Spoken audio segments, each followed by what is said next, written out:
Don't cross, mister. The voice came from below his right elbow, sharp and breathless, and Nathaniel Ashford stopped with one foot already over the curb on the corner of Halsted and Ninth. His cane, white, scuffed at the tip from 11,000 mornings of finding his way through a city that did not slow down for anyone, hung in the air between steps. Traffic on Ninth made its usual midday argument, horns and diesel, and the hiss of a delivery truck releasing its brakes. A pretzel cart somewhere close gave off the heavy salt smell that Nathaniel had long ago stopped noticing except when the wind shifted. He noticed it now because the child's voice had made him notice everything. He angled his head toward the sound. Say that again. There's a lady, mister. She's been following you since the flower shop. She's got a phone, but she's not using it. She keeps looking at you and then looking at a car. The voice belonged to a boy. 7, maybe. 8 at the outside.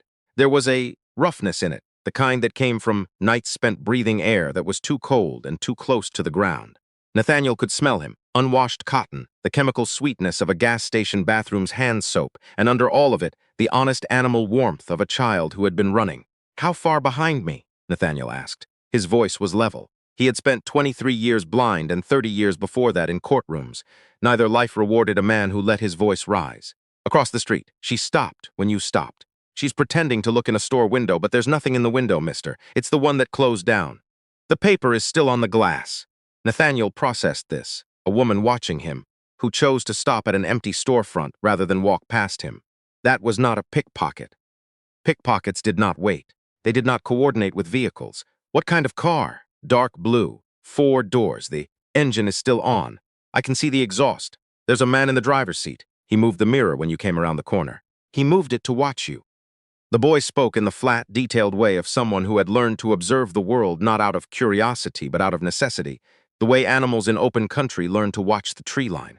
Where is your hand? Nathaniel asked. Right here, mister. By your sleeve. Take hold of the cuff, not my hand. The cuff, right at the wrist. There, now walk me back the way I came, slowly, like we changed our mind about where we're going. Don't look at the woman. Don't look at the car. Can you do that? Yes, mister. The fingers that closed around Nathaniel's cuff were small and cold. They gripped with a careful firmness that told him the boy had never done this before but was determined to do it right. They walked. Nathaniel counted steps. 14 back to the awning of the hardware store, whose smell he knew, turpentine and the dusty particular scent of metal screws in wooden bins. He stopped under the awning and turned so that his back was against the storefront glass. What is your name? Remy. Remy, how old are you? 7. Almost 8. In November... Remy, without turning your head, can you see the woman? A pause.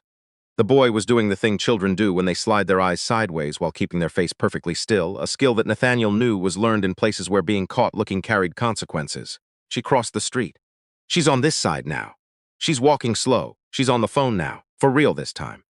She said something and looked at the car. The car started moving. Nathaniel reached into the inside pocket of his coat. His phone was where it always was, in the silk-lined left pocket that his tailor had added 12 years ago at his request. He pressed the side button twice. The small earpiece he wore at all times, discreet, flesh-colored, the kind that people mistook for a hearing aid, spoke to him in its quiet, synthetic voice. Call Colleen, he said. 1 ring. 2. Colleen Pratt answered on the 3rd, which was unusual. She typically answered on the 2nd.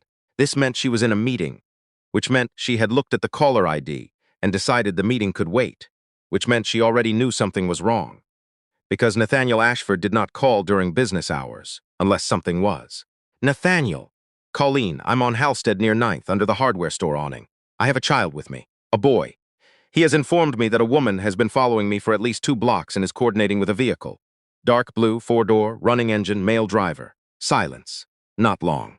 Colleen's silences were measured the way a surgeon's cuts were measured, no deeper than necessary, no shorter than useful. Stay exactly where you are. I am sending Anton. He will arrive in a dark green SUV. The plate starts with M7. He'll approach on foot first and identify himself by name. Do not enter any vehicle until you hear Anton's voice in person. Clear? Clear, the boy. Keep him with you. Whoever this is, if they saw him talking to you, he's involved now. I understand. 8 minutes. The line went dead. Colleen did not say goodbye during emergencies. She had once told him that a goodbye was a small door people used to escape the weight of a conversation, and that during an emergency, all doors stayed shut until the building was secure. Nathaniel lowered the phone. He turned his face down toward the boy. Remy, some people are coming to help us. While we wait, I'm going to ask you a few things, and I'd like you to answer honestly, even if you think I won't like the answers. Deal. Deal. Where do you live? The pause that followed was one Nathaniel recognized. It was the pause of a person deciding which version of the truth would cause the least trouble. Different places. There's a spot behind the laundromat on Decatur, between the wall and the fence. It's warm because of the dryers. And sometimes the storage room at the recreation center on Parker if Mr. Reeves forgets to lock it, but he mostly doesn't forget. Your parents? My dad left before I was born. My mom is. The boy stopped, started again. She's in a place, a hospital, but not the kind you leave. Her brain got sick. That's what they told me. She was fine and then she wasn't, and they said it wouldn't get better. How long? Since I was 4, I was with a family after that. The Mackeys. Then another family. Then nobody. Nobody? I'm not in the system anymore. I think they lost my file or something. Nobody came looking. So I figured things out.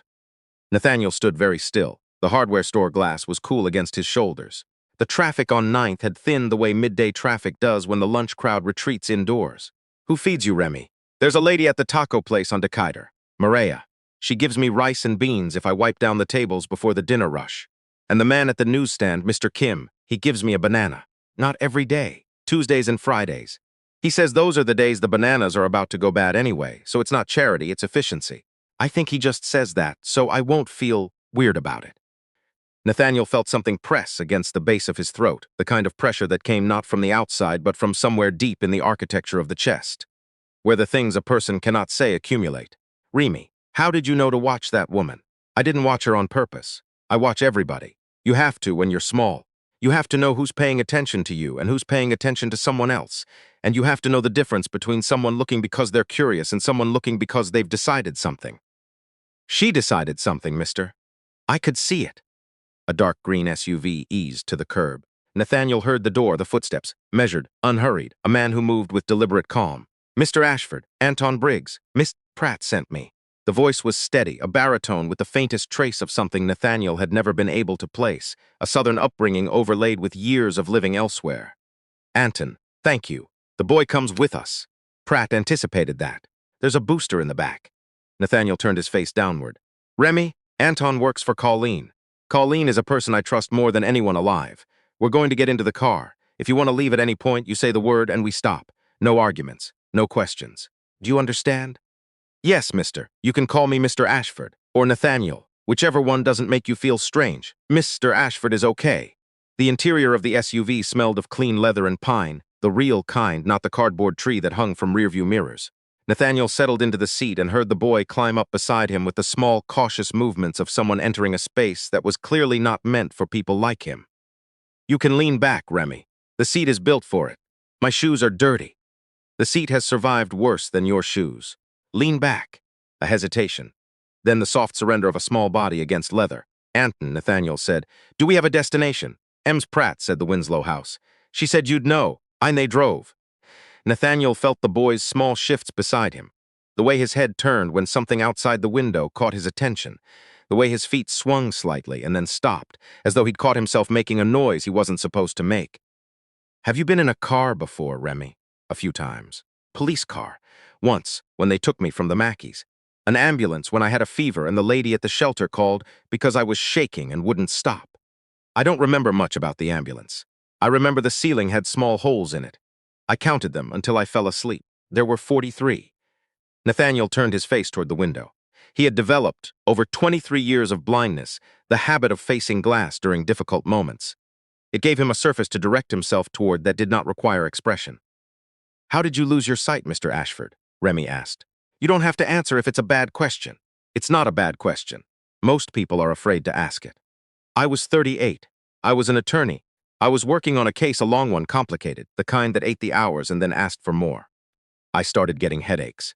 I ignored them because I was the kind of man who ignored things that interfered with the schedule.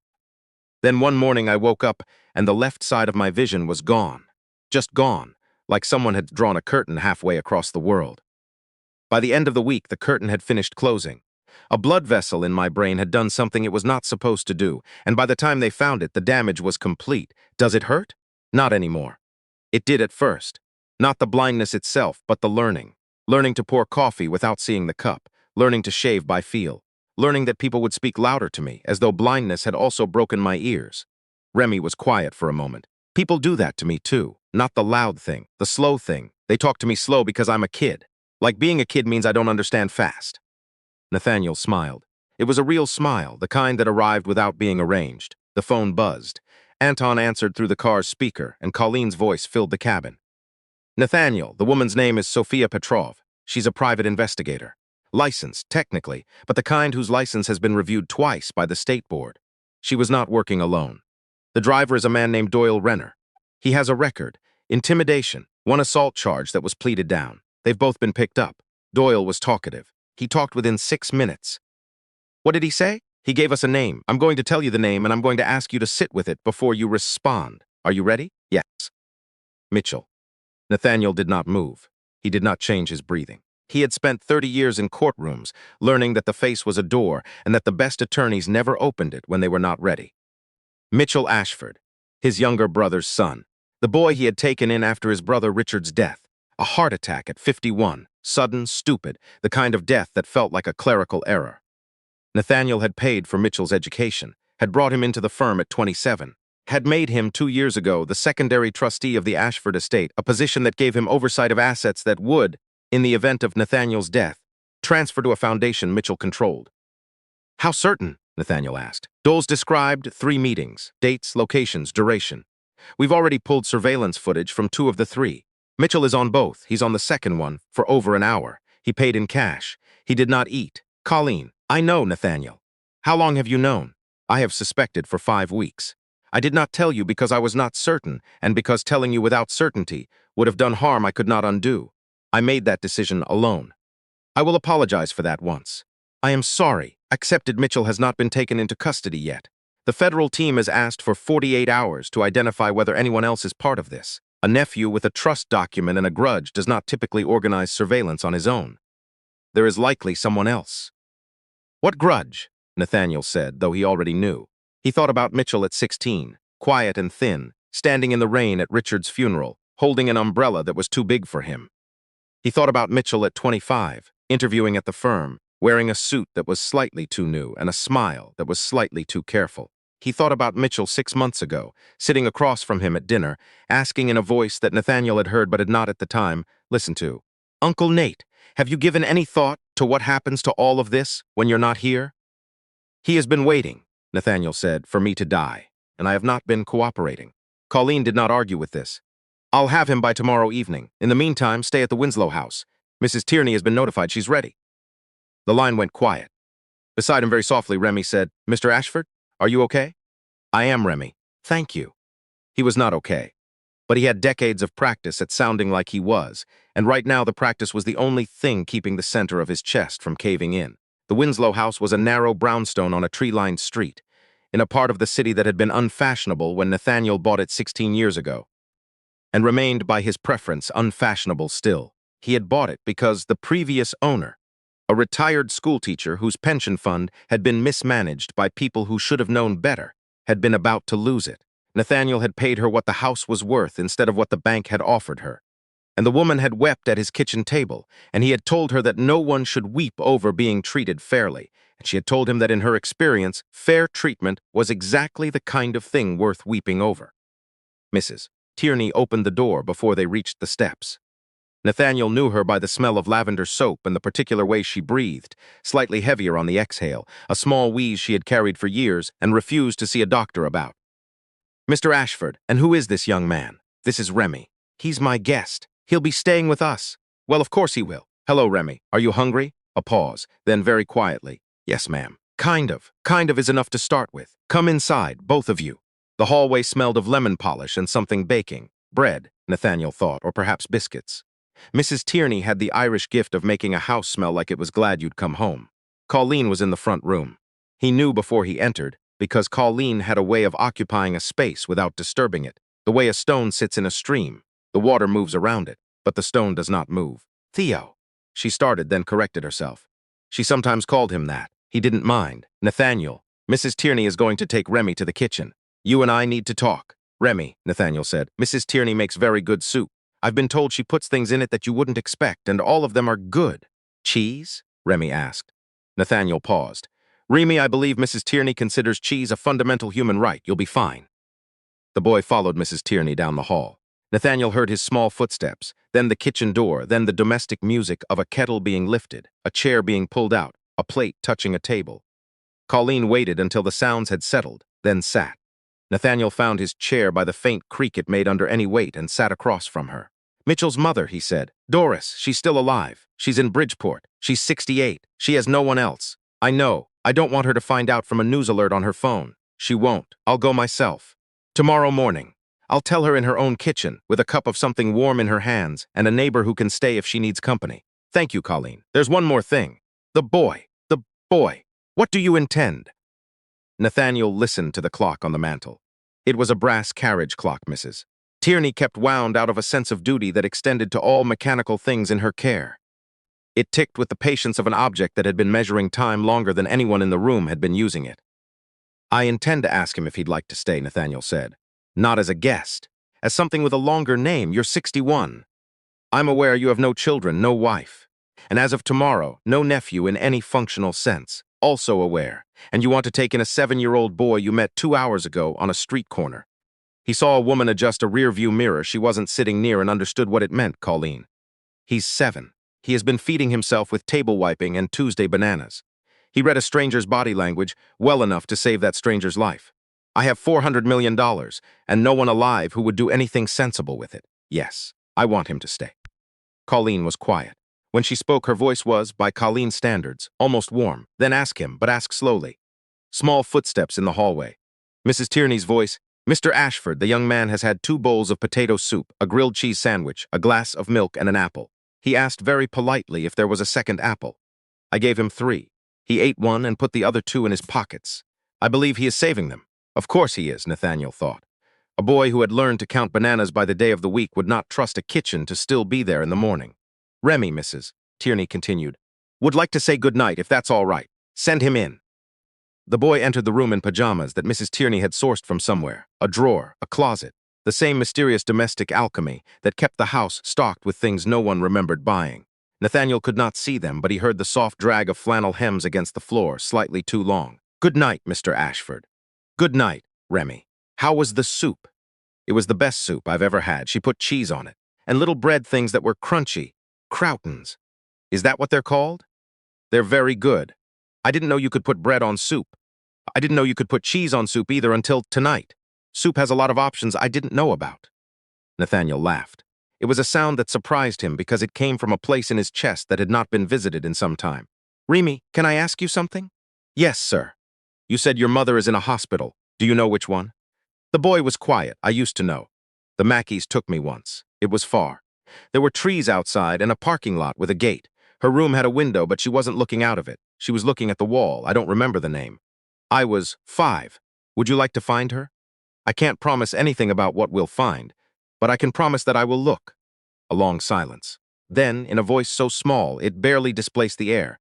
People stopped asking about her. I stopped saying her name because when other people said it, they said it like she was already gone. And she's not gone. She's just somewhere I can't get to. What is her name? Lena. Lena Sadler, La Sadler. I will find her, Remy, and when I do, we will go together. The boy's hand found the armrest of Nathaniel's chair.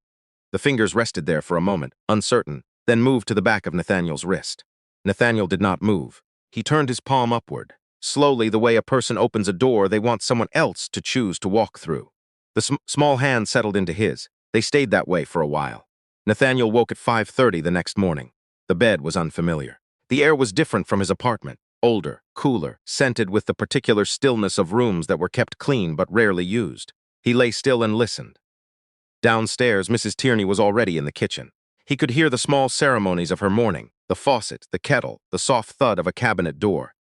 Outside, a bird was making the sort of complaint that one bird makes when it has decided the day has started and the rest of the world has failed to keep pace. Then he heard breathing. Close, very close, small and steady and even. He turned his head.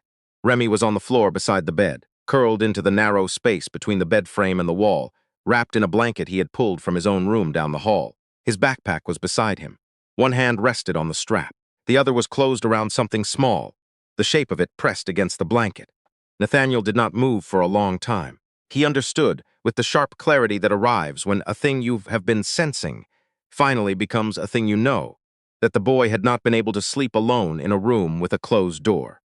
He understood that this was not something the boy would have asked for. He understood that the boy had crept down the hall in the dark and chosen the floor beside a stranger's bed because, in the calculus of his life, the floor of a stranger's room was safer than a bed in a quiet room by himself. Mrs. Tierney came up at 6:15 with a tray. She saw the boy on the floor and stopped in the doorway. She set the tray down on the side table without a sound. She looked at the boy for a long moment. She pressed her lips together once, quickly, the way a person does when they are preventing their face from doing something their hands cannot help with. Then she left. Remy woke at 6:30. Nathaniel heard the small, startled sound of a body remembering where it was, the sharp intake, the held breath, then the quiet shame of a child found somewhere he believed he should not be. "I'm sorry, Mr. Ashford. I'll go back. I was just Remy. There is breakfast on the table by the window. There's enough for two. Come sit with me." Silence. "You're not angry." I'm not angry. I'm glad you found a way to sleep. You can sleep wherever in this house lets you sleep. We'll figure out the rest." They ate. Toast, eggs, a bowl of strawberries that Mrs.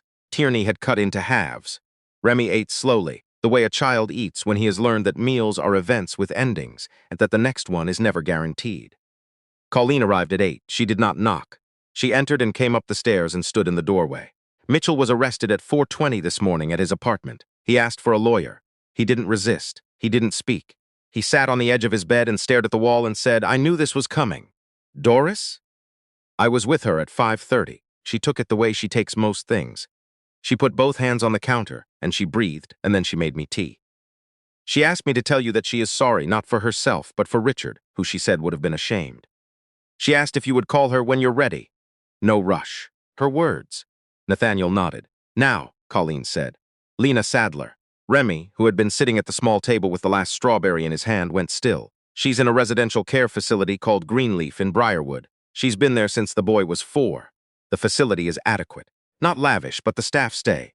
Her file describes her as nonverbal, calm, and responsive to music. There has been no change in her condition and no expectation of one. There is a son listed. Eli, excuse me. The son listed is Remy Sadler, placed in foster care at age 4, contact suspended at 5 due to, and I am reading from the file, placement disruption." "What does that mean?" Remy asked. Colleen turned toward the boy, her voice softened by exactly the amount necessary and not 1 degree more. "It means the people who were supposed to bring you to see her stopped doing their job, not because she didn't want you there, because they failed. That's the only reason." The boy put the strawberry down. "Can I see her?" "Yes." "When?" "Today, if you want. The car can be ready in 40 minutes. Remy looked toward Nathaniel. Nathaniel could not see the look, but he could feel it. The particular quality of attention a child directs at an adult when the child is trying to determine whether what is being offered is real. "I'd like to come with you," Nathaniel said. "If that's all right." "Yes, sir. I'd like that." The drive took an hour and a half. Anton drove. Colleen had stayed behind to manage what she described in her way as a series of deeply unpleasant conversations that I am unfortunately the correct person to have. Remy sat beside Nathaniel in the back. He held his backpack on his lap. He did not speak for most of the drive. Nathaniel let the silence be. He had learned a long time ago that there were silences that needed filling and silences that needed protecting, and that the difference between the two was the most important thing a person could learn about another person. The facility was a single-story building surrounded by oaks. Mrs. Tierney had pressed a small jar of wildflowers into Nathaniel's hand as they left. "From the garden," she said, though Nathaniel suspected the garden had been recently supplemented from a florist down the block. He carried them now. A woman named Barbara met them at the entrance. She had been called ahead. She crouched to meet Remy's eyes. "Hello, Remy. Your mama sits by the window in the day room at the end of the hall. She likes the morning sun. I'm going to walk you to her. She might not know you the way you want her to, not with words. But she'll feel you near her. People carry more inside them than they can show. Is it okay if we go see her?" The boy nodded. They walked down a corridor that smelled of clean linen and faintly of the particular sadness that lives in places where time passes differently than it does outside. There were photographs on the walls, landscapes, Nathaniel was told later, taken by a staff member who believed that the people who lived here deserved to see the world they could no longer visit. The day room was warm. Nathaniel felt the sun on the right side of his face through glass. He stopped at the doorway. He let Remy go ahead. He heard the boy's footsteps cross the room. He heard them stop. He heard the smallest, most careful breath a child can take before speaking to someone he is not sure can hear him. "Mama, it's me. It's Remy. I came." Silence. Long enough that Nathaniel began to prepare himself for the possibility that there would be nothing, that the visit would be a vigil and not a reunion. Then a sound. Low, soft, barely a sound at all. A hum, not a melody. Exactly. The ghost of a melody. The shape a voice makes when it is reaching for something it has not reached for in a long time, and finding, to its own surprise, that the reaching is still possible. Remy began to cry, not loudly. He cried the way a child cries who has kept the crying locked in a room inside himself for years and has finally found the one person in whose presence it is safe to open the door. Nathaniel stayed in the doorway. He did not enter. The flowers in his hand were not for him to give. He gave them to Remy later, and the boy placed them on the windowsill beside his mother's chair, and neither of them mentioned the tears, because some things between a mother and her child are not for anyone else's language. They stayed for an hour. Barbara promised weekly visits. Nathaniel left a card with his number and Colleen's number and a quiet conversation about the facility's funding that he asked Barbara not to mention to the boy. In the car going home, Remy fell asleep against Nathaniel's shoulder. His small head fit into the space between Nathaniel's arm and his chest in the way that certain things fit when they have been, without anyone knowing it, shaped for each other. The backpack was on the floor. The boy's hand, Nathaniel noticed, was closed around something in the pocket of his borrowed jacket. "Remy?" Nathaniel had asked earlier in the day room. "What were you holding this morning when you were asleep on the floor?" The boy had opened his hand. In it was a button. Brass, tarnished, with a small anchor stamped on its face. "My mom gave it to me, the last time she came to see me at the Mackeys. She said it was from a coat she had when she was happy. She said when I hold it, I'm holding the same thing she held when everything was okay." Nathaniel carried that sentence with him the way a man carries a stone in his pocket, aware of its weight at all times, grateful for the reminder that weight, in the right shape, is not a burden but an anchor. Mitchell Ashford pleaded guilty 5 months later. He received 19 years. Nathaniel visited him once in the second year on a Tuesday afternoon in a room that smelled of floor wax and regret. They did not speak about what had happened. They spoke about Doris, who was well, and about a book Nathaniel had been reading, and about the weather, which was the only subject two people can discuss when every other subject has a knife in it.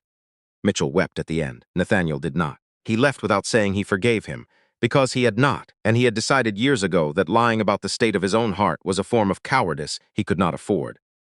Remy grew up in the house on Winslow. He went to the school 6 blocks east. He scraped his elbows. He argued about bedtime. He learned to read with Mrs. Tierney's patient help, and discovered that books were rooms you could enter without anyone's permission. He visited his mother every Saturday for the rest of her life, which was, as it turned out, 4 more years. He carried the brass button in his pocket every day until he was 12, and then he placed it in a small wooden box on the desk by his window, beside a photograph of a woman sitting on a park bench in a coat with brass buttons, smiling at whoever was holding the camera with the uncomplicated happiness of a person who did not yet know what was coming. The button is still there, as far as Nathaniel knows, in the box on the desk by the window, in the room where a boy who once slept on the floor learned, one night at a time, to sleep in a bed. If this story moved you, please like the video, share it with someone who needs to hear it today, and tell us in the comments where you're watching from. Subscribe to Real Silent Stories for more stories about the quiet moments that change everything, and the small voices the world almost walks past.